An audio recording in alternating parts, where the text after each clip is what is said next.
Assalamualaikum warahmatullahi wabarakatuh. Alhamdulillah.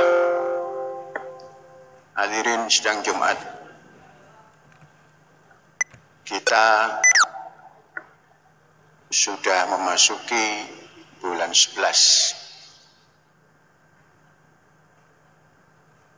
Bulan 11 biasanya sudah mulai banyak hujan dan sekarang di bulan 11 ini ada hujan namun belum terlalu banyak di lingkungan kita. Oleh sebab itu harus hati-hati persiapan pengolahan atau penggarapan lahan sawah jangan sampai terkendala oleh musim yang mulai nampak kurang banyak turun hujan ini. Gunakan sebaik-baiknya musim yang seperti ini, justru lebih baik untuk menanam lebih awal. Lahan kita yang digarap oleh P3KPI, Saudara Faiz harus memastikan. Mana Saudara Faiz? Ya, Saudara Doni harus memastikan yang terdekat di lingkungan kita, contoh di seberang itu, jangan sampai ada sudah bulan 11 namun belum digarap. Itu garapan muhalli namanya itu. Itu kalau nggak diselesaikan jangan dilanjutkan. Jadi tidak boleh ada lahan yang sudah diperjanjikan untuk digarap tapi tidak seluruhnya digarap. Jadi lebih baik kita tarik kembali dan kita efektifkan lahan itu menjadi lahan yang produktif. Sekali lagi,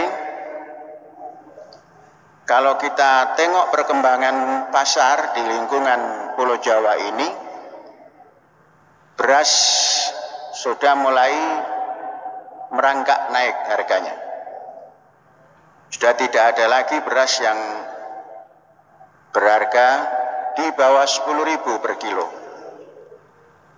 Nah, ini kalau kita tidak cermati memproduksi pangan yang khususnya padi dengan sebaik-baiknya, ini nanti akan menjadi masalah di persoalan pangan. Kemudian kita tengok hari-hari belakangan ini, harga kedelai juga sudah terus merangkak naik, bukan merangkak, melambung. Ada kedelai yang berharga 14.000 1 kilogram. Maka beberapa hari yang lalu produsen tahu tempe menghentikan produksinya di Jakarta sehingga kesulitan.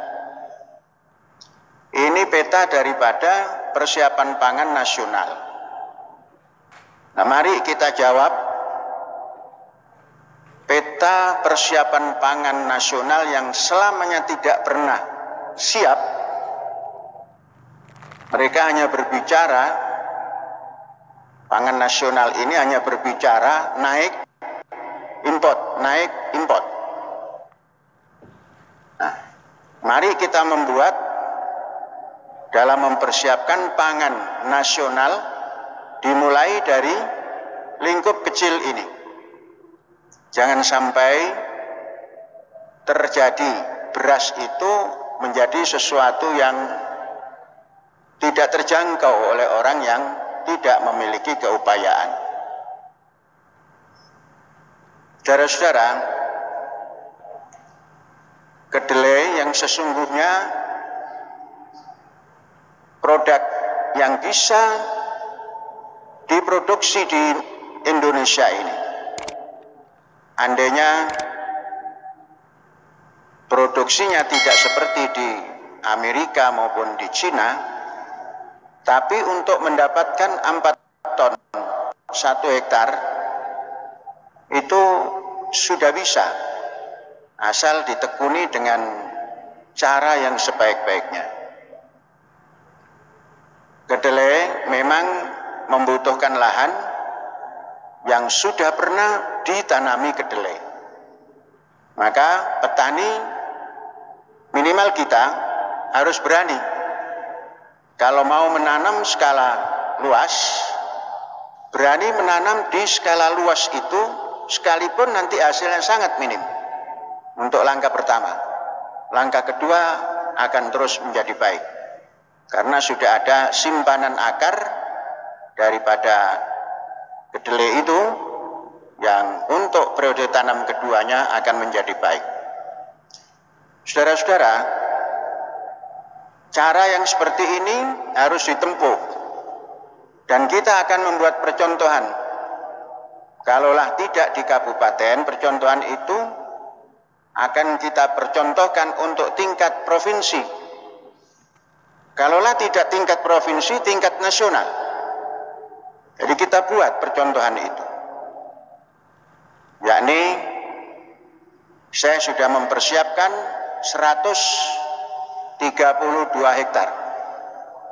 Mungkin untuk infrastruktur jalan, irigasi, dan tempat-tempat seperti kandang untuk mendukung pupuk alam atau pupuk kandangnya, itu kurang lebih 30 hektar, jadi 100 hektar itu utuh. Nah, mari kita buat percontohan. Kita telah memiliki tenaga ahli di bidang agronomi, ada belasan yang tinggal di kampus kita dan bersekolah dari kampus kita. Nah, ini nanti mari kita buat bersama-sama.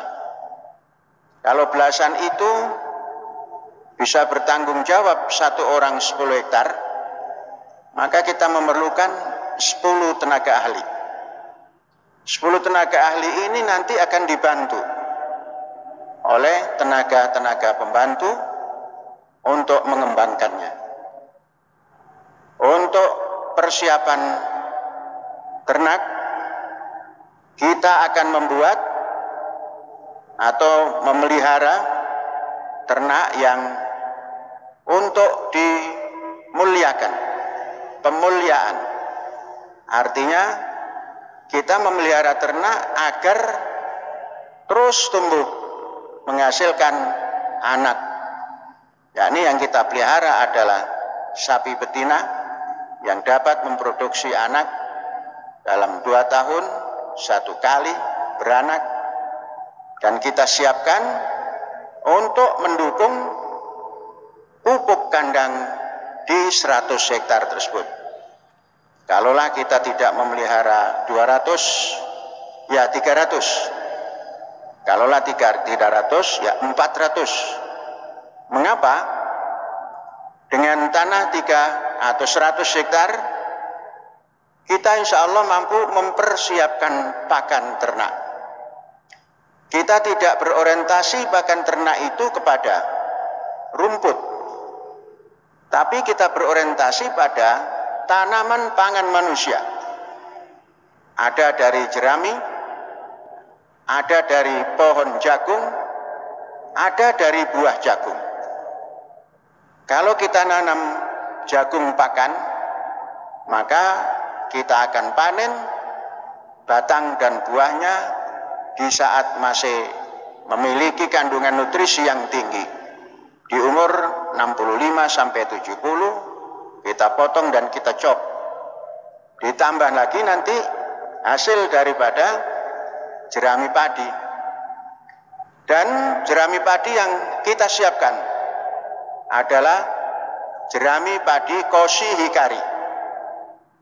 Saya mempelajari belakangan ini bagaimana ternak sapi Jepang atau yang terkenal dengan lembu Wagyu. Itu pakan seratnya khusus diambil daripada jerami padi Koshi Hikari. Kemudian diberikan konsentrat. Nah, kita tidak perlu membuat konsentrat, tapi membuat pakan yang bernutrisi tinggi, yakni tanaman jagung yang umur 65-70 kita panen dan kita chop batang dan buahnya, kemudian kita tambah bekatul atau dedak galus, kita tambah sedikit onggok atau bekas perasan daripada tapioka, kemudian kita kasih molasses, kemudian kita simpan dan diberikan pada saat diperlukan. Lembu itu memerlukan pakan 50 kg per hari rata-rata, dari mulai pelihara sampai umur 1 tahun itu rata-rata 50 gram per hari, 50 kg per hari, dan kandungan konsentrat dari buah jagung yang dicop tadi itu kurang lebih 5-10 kg. Dengan sistem pertanian yang seperti tadi, yakni padi, jagung-jagung, atau padi, jagung, padi, ini kita akan bisa memenuhi keperluan pakan untuk lembu sebanyak 400 daripada lembu itu. Inilah sistem mata'an lakum wali an'amikum. Jadi tidak ada menanam rumput. Kalau menanam rumput hanya sepihak yang makan. Tapi kalau kita menanam Koshi Hikari, mata'an lakum wahai manusia, wali an'amikum dan rojo koyom. Kalau kita menanam jagung pakan, kita berikan untuk lembu, dan kalau kita tanam jagung untuk manusia, diambil waktu muda, yakni jagung manis, dan batang jagungnya untuk lembu. 2 kali tanam jagung, mata'an lakum wali an'amikum. 1 kali tanam padi, mata'an lakum wali an'amikum. Tahun ini saya mendapatkan bibit padi yang boleh dikatakan unggul. Awalnya saya import dari Amerika untuk mendapatkan sumber bibit, sumber benih. 800 gram, yakni 8 on, dan kita kembangkan. Hari ini sudah panen dan memuaskan. Arti memuaskan itu jenis padi yang seperti itu. Tatkala tahun 2002-2004 kita menanamnya gagal. Mengapa? Karena buahnya tidak terlalu banyak, malainya pendek, kemudian anaknya tidak banyak, batangnya kecil. Kita ulang lagi. Nah, belakangan menemukan dari Amerika ini mampu mengeluarkan bulir yang cukup banyak. Ada yang 250, rata-rata 225. Kalau bisa di dalam satu batang atau satu titik tanam itu produktif 30 malai, itu akan sangat besar produksinya, yakni dalam 1 hektar itu 330 kali 330 titik tanam kali 30 kali 220, dan berat keringnya GKP, gabah kering giling GKG, itu 27 gram dalam 1000. Jadi mampu menghasilkan cukup besar. Nah, ini kita coba tahun ini. Kita bisa mempersiapkan bibit pilihan 100 hektar. Kita akan coba di lahan percontohan nanti. Mudah-mudahan di tahun 2023 infrastruktur sudah dapat kita buat. Gimana infrastruktur yang ada di dalam sawah percontohan ini? Di situ kita namakan kota pertanian terpadu. Infrastruktur jalan lebar 8 meter. Di median jalan kita berikan 1 meter minimal, jadi kiri 4, kanan 4. Kemudian kanan kiri jalan diberikan irigasi selokan yang bisa masuk ke 100 hektar yang kita jadikan percontohan itu. Dan di situ ada kandang. Kita siapkan jalan itu, ada lampu-lampu yang menerangi tatkala malam, dan kita bisa bekerja di malam hari untuk mengontrol. Ini kita coba tahun 23, mudah-mudahan kalaulah tidak 100%, 50% sudah jadi semua infrastrukturnya itu. Dan termasuk kandang sudah bisa dipersiapkan dalam tahun 23. 24 itu sudah berjalan. Dan kita percontohkan nanti, dan kita pertunjukkan, beginilah mempersiapkan ketahanan pangan untuk seluruh wilayah Republik Indonesia. Mudah-mudahan suatu harapan. Hadza wallahu yar'ana wa yakfaduna walhamdulillahi rabbil alamin. Merdeka.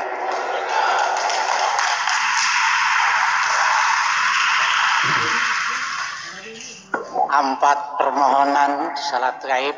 1 untuk Ibu Hafsah binti Haji Nas. 2 Bapak Safrudin. 3 Bapak Ibrahim Ridwan.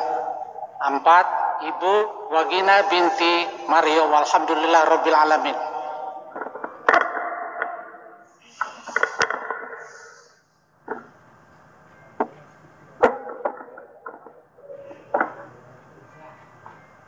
Mari kita sholat gaib untuk nama-nama yang telah disebutkan tadi. Sawu sufufakum. Allahu Akbar. Alhamdulillahirabbil alamin. Ihdinas siratal mustaqim. Allahu Akbar. Allahumma shalli ala Muhammad wa ala ali Muhammad kama shallaita ala Ibrahim. Allahu Akbar. Allahumma ighfir lahum warhamhum wa'afihim wa'afihim. Allahu Akbar. Allahumma la tahrimna ajrahum wa la taftinna ba'dahum wa ighfir lana. Assalamualaikum warahmatullahi wabarakatuh. Assalamualaikum warahmatullahi wabarakatuh. Allahumma salli ala Muhammad wa sallim wa radiyallahu ta'ala an kulli sahabati Rasulullah ajma'in. Alhamdulillah rabbil alamin. Allahumma ighfir lahum warhamhum wa'afihim wa'fu anhum. Rabbana atina fid dunya hasanah wa fil akhirati hasanah wa qina adzabannar. Alhamdulillahi rabbil alamin.